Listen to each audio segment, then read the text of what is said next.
की कीर्ति लेखक जाति के स्वभाव के अनुसार तारप्रसन कुछ शर्मीले और संकोची स्वभाव के थे। लोगों के सामने जाना उनके लिए किसी भारी विपत्ति से कम नहीं था। घर बैठे कलम चलाते रहने के कारण उनकी दृष्टि कमजोर हो गई थी, पीठ थोड़ी झुक गई थी और सांसारिक अनुभव बहुत ही कम था। दुनियादारी की बनी बनाई बातें उनके मुंह से आसानी से नहीं निकलती थी, इसलिए घर के किले के बाहर वे खुद को असुरक्षित महसूस करते थे। लोग भी उन्हें एक तरह का बेवकूफ समझते थे और इसमें लोगों का भी कोई दोष नहीं था। कल्पना कीजिए, यदि पहली मुलाकात में कोई सज्जन व्यक्ति उत्साहपूर्वक तारप्रसन से कहते, महाशय, आपसे मिलकर जो आनंद प्राप्त हुआ है उसे मैं एक मुंह से व्यक्त नहीं कर सकता, तो तारप्रसन निरुत्तर होकर अपनी दाईं हथेली को बड़े ध्यान से देखने लगते। अचानक छाई उस खामोशी का अर्थ कुछ ऐसा प्रतीत होता, ये संभव है कि तुम्हें खुशी हुई हो, लेकिन मुझे खुशी हुई है। ऐसा झूठ मैं अपने मुंह से कैसे निकालूं, यही सोच रहा हूं। दोपहर के भोजन पर आमंत्रित कर जब लखपति मेजबान शाम होने से पहले परोसना शुरू करते और अत्यंत विनम्रतापूर्वक व्यंजनों की सादगी का बहाना बनाते हुए तारप्रसन से कहते, ये तो कुछ भी नहीं है, बहुत ही मामूली है, गरीब का रूखा सूखा भोजन है, आपको केवल कष्ट ही दिया, तो तारप्रसन चुप रहते, मानो ये बात इतनी अकाट्य सत्य हो कि इसका कोई उत्तर ही संभव न हो।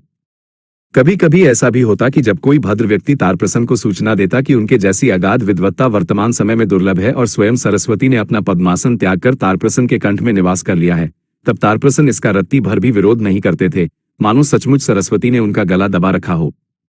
तारप्रसन को यह जानना चाहिए था कि जो लोग मुंह पर प्रशंसा करते हैं और दूसरों के सामने अपनी निंदा करते हैं, वे अक्सर दूसरे पक्ष से विरोध की अपेक्षा में ही अतिशयोक्ति करते हैं। यदि दूसरा पक्ष पूरी बात को बिना किसी हिचकिचाहट के स्वीकार कर लेता है, तो वक्ता खुद को ठगा हुआ महसूस कर बहुत क्षुब्ध होता है। ऐसे मामलों में लोग अपनी बात झूठी साबित होने पर दुखी नहीं होते। घर के लोगों के साथ तारप्रसन का व्यवहार अलग था, यहां तक कि उनकी पत्नी दाक्षायणी भी बातों में उनसे जीत नहीं पाती थी। वे अक्सर कहती, लो भाई, मैं हार गई, मुझे अभी दूसरे काम हैं। कितने पतियों में ये शक्ति और सौभाग्य होता है कि वे अपनी पत्नी को बातों के युद्ध में पराजय स्वीकार करने पर मजबूर कर सकें। तारप्रसन के दिन अच्छे बीत रहे थे। दाक्षायणी का दृढ़ विश्वास था कि उनके पति के समान बुद्धिमान और सक्षम कोई दूसरा नहीं है, और वे इस बात को कहने में संकोच नहीं करती थी। ये सुनकर तारप्रसन कहते, तुम्हारा एक ही तो पति है, तुलना किससे करोगी? ये सुनकर दाक्षायणी को बहुत गुस्सा आता था। दाक्षायणी को बस इसी बात का अफसोस था कि उनके पति की असाधारण योग्यता बाहर प्रकट नहीं होती और पति इसके लिए जरा भी प्रयास नहीं करते। तारप्रसन जो कुछ भी लिखते थे उसे छपवाते नहीं थे। दाक्षायणी के अनुरोध पर वे कभी कभी अपनी रचनाएं उन्हें सुनाते। दाक्षायणी को वह जितना कम समझ में आता, वे उतनी ही आश्चर्यचकित रह जाती। उन्होंने कृत्तिवास की रामायण, काशीदास का महाभारत और कविकंकण चंडी पढ़ी थी और कथाएं भी सुनी थी। वे सब पानी की तरह साफ समझ में आती थी, यहां तक कि अनपढ़ लोग भी उन्हें आसानी से समझ सकते थे, लेकिन अपने पति की तरह पूरी तरह से दुर्बोध, ना समझ में आने वाला होने की अद्भुत क्षमता उन्होंने पहले कभी नहीं देखी थी। वे मन ही मन कल्पना करती थी कि जब ये किताब छपेगी और कोई एक अक्षर भी नहीं समझ पाएगा, तब सारा देश आश्चर्य से कैसा दंग रह जाएगा।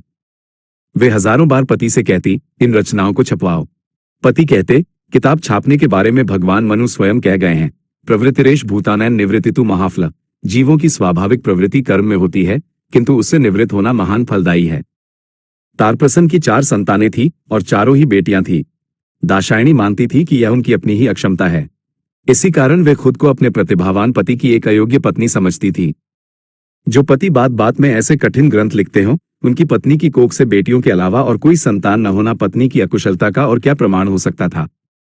जब पहली बेटी पिता की छाती तक बड़ी हो गई, तब तारप्रसन की निश्चिंतता खत्म हो गई। तब उन्हें याद आया कि एक एक कर चारों बेटियों की शादी करनी होगी और इसके लिए बहुत धन की आवश्यकता है। दाक्षायणी ने बड़े आत्मविश्वास से कहा, यदि तुम एक बार थोड़ा ध्यान दो तो चिंता की कोई बात नहीं है। तारप्रसन ने उत्सुकता से पूछा, सच में? अच्छा बताओ, क्या करना होगा? दाक्षायणी ने बिना किसी संशय के कहा, कलकत्ता चलो, अपनी किताबें छपवाओ, लोग तुम्हें जाने, फिर देखना पैसा अपने आप आता है कि नहीं। पत्नी के आश्वासन से तारप्रसन को भी भरोसा होने लगा। उन्हें विश्वास हो गया कि उन्होंने अब तक जितना लिखा है उससे पूरे मोहल्ले की लड़कियों की शादी का खर्च निकल सकता है। अब कलकत्ता जाने के समय बड़ी उलझन पैदा हो गई। दाक्षायणी अपने असहाय और लाड़ प्यार से पाले गए पति को किसी भी तरह अकेले नहीं छोड़ सकती थी। उन्हें खाना खिलाने, कपड़े पहनाने और रोजमर्रा के कर्तव्यों की याद दिलाकर दुनिया की मुसीबतों से कौन बचाएगा? लेकिन अनुभवहीन पति भी अपरिचित परदेश में पत्नी और बेटियों को साथ ले जाने से डरे हुए थे और इसके लिए राजी नहीं थे। अंततः दाक्षायणी ने पड़ोस के एक चतुर व्यक्ति को पति की आदतों के बारे में हजारों निर्देश देकर अपनी जगह नियुक्त कर दिया और पति को कई कसमों और ताबीजों से लादकर विदेश रवाना कर दिया और खुद घर में गिरकर रोने लगी। कलकत्ता आकर तारप्रसन ने अपने चतुर साथी की मदद से वेदांत प्रभाकर प्रकाशित की। दाक्षायणी के गहने गिरवी रखकर जो थोड़े पैसे मिले थे उसका अधिकांश हिस्सा खर्च हो गया। उन्होंने वेदांत प्रभाकर को बिकने के लिए किताबों की दुकानों पर और समीक्षा के लिए देश के सभी छोटे बड़े संपादकों के पास भेज दिया। डाक के जरिए पत्नी को भी एक किताब रजिस्ट्री करके भेजी। उन्हें डर था कि कहीं डाक वाले रास्ते में उसे चुरा न लें। जिस दिन पत्नी ने छपी हुई किताब के मुखपृष्ठ पर अपने पति का नाम छपे अक्षरों में देखा, उस दिन उन्होंने मोहल्ले की सभी महिलाओं को बुलाकर दावत दी। जहां सब बैठने वाले थे उन्होंने वहीं किताब छोड़ दी। जब सब आकर बैठ गए तो वे जोर से बोली, ओ, यहाँ ये किताब किसने छोड़ दी है?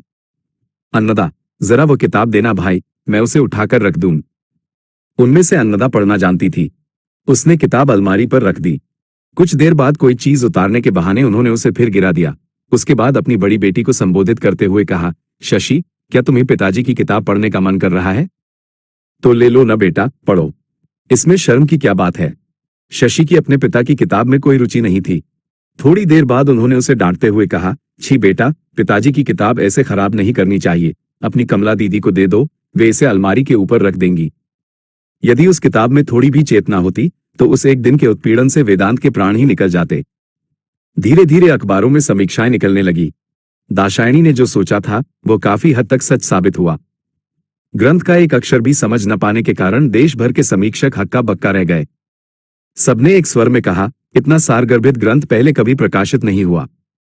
जो समीक्षक रेनॉल्ड्स के लंदन रहस्य के बंगाली अनुवाद के अलावा और कोई किताब नहीं छूते थे, उन्होंने बड़े उत्साह के साथ लिखा, देश के ढेरों नाटक उपन्यासों के बजाय यदि ऐसी एक दो पुस्तकें समय समय पर निकले तो बंगाली साहित्य वास्तव में पढ़ने योग्य हो जाएगा। जिस व्यक्ति ने पीढ़ियों से वेदांत का नाम तक नहीं सुना था, उसने लिखा, ताराप्रसन बाबू के साथ हर जगह हमारे विचार नहीं मिलते, जगह की कमी के कारण यहां उनका उल्लेख नहीं कर रहे हैं, लेकिन कुल मिलाकर ग्रंथकार के साथ हमारे विचारों में काफी समानता देखी गई है। यदि यह बात सच होती तो कुल मिलाकर उस किताब को जला देना ही उचित होता। देश में जहां कहीं भी पुस्तकालय थे या नहीं भी थे, उनके संपादकों ने पैसों के बदले पत्रों के माध्यम से तारप्रसन से ग्रंथ दान में मांगा। कई लोगों ने लिखा, आपके इस विचारशील ग्रंथ ने देश की एक बड़ी कमी को पूरा किया है। विचारशील ग्रंथ किसे कहते हैं, तारप्रसन को ठीक से समझ नहीं आया, लेकिन प्रसन्न होकर उन्होंने अपने खर्च पर हर पुस्तकालय को वेदांत प्रभाकर भेज दी। इस प्रकार ढेरों प्रशंसाओं से तारप्रसन जब फूले नहीं समा रहे थे, तभी उन्हें पत्र मिला कि दाक्षायणी की 5वीं संतान का समय निकट है। तब वे अपने रक्षक को साथ लेकर धन इकट्ठा करने के लिए दुकान पर पहुंचे। सभी दुकानदारों ने एक स्वर में कहा कि एक भी किताब नहीं बिकी है। केवल एक जगह सुना कि किसी ने बाहर से किताब मंगाई थी और उसे वीपीपी से भेजा भी गया था, लेकिन वह वापस आ गई, किसी ने स्वीकार नहीं किया। दुकानदार को उसका डाक खर्च भुगतना पड़ा, इसलिए उसने गुस्से में ग्रंथकार की सारी किताबें तुरंत उन्हें वापस करने की ठान ली। ग्रंथकार घर लौटे और बहुत सोचा, लेकिन कुछ समझ नहीं पाए। अपने विचारशील ग्रंथ के बारे में वे जितना सोचते उतने ही चिंतित होते जाते। अंततः जो कुछ थोड़े पैसे बचे थे उन्हें लेकर वे तुरंत घर की ओर रवाना हो गए। तारप्रसन ने घर पहुंचकर पत्नी के सामने बहुत खुश होने का नाटक किया। दाक्षायणी मुस्कुराते हुए शुभ समाचार की प्रतीक्षा करने लगी। तब तारप्रसन ने एक गौड़वार्तावा अखबार लाकर पत्नी की गोद में फैला दिया। उसे पढ़कर पत्नी ने मन ही मन संपादक की लंबी उम्र और सुख की कामना की। पढ़ने के बाद उन्होंने फिर पति के चेहरे की ओर देखा। पति ने तब नवप्रभात खोलकर दे दिया। उसे पढ़कर आनंदित दाक्षायणी ने फिर पति के चेहरे की ओर उम्मीद भरी नजरों से देखा। तब तारप्रसन ने युगांतर निकाला। उसके बाद भारत भाग्य चक्र, उसके बाद शुभ जागरण, उसके बाद अरुणालोक, उसके बाद संवादत रंगभंग, उसके बाद आशा, आगमनी, उच्छ्वास, पुष्पमंजरी, सहचरी, सीता गजट, अहल्या लाइब्रेरी प्रकाशिका, ललित समाचार, कोटाल, विश्व विचारक, लावण्य लतिका। खुशी के मारे दाक्षायणी की आंखों में आंसू आ गए। आंखें पोंछकर उन्होंने एक बार फिर पति के गौरवशाली चेहरे को देखा। पति ने कहा, अभी और भी कई अखबार बाकी हैं। दाक्षायणी बोली, वे दोपहर को देखूंगी, अब और क्या खबर है बताओ। तारप्रसन ने कहा, इस बार कलकत्ता जाकर सुना कि लाट साहब की मेम पत्नी ने एक किताब निकाली है, लेकिन उसमें वेदांत प्रभाकर का कोई उल्लेख नहीं किया है। दाक्षायणी ने कहा, अरे ये सब बातें नहीं, और क्या लाए हो बताओ। तारप्रसन ने कहा, कुछ चिट्ठियां हैं। तब दाक्षायणी ने स्पष्ट होकर पूछा, पैसे कितने लाए? तारप्रसन बोले, विधुभूषण से 5 रुपये उधार लेकर आया हूं।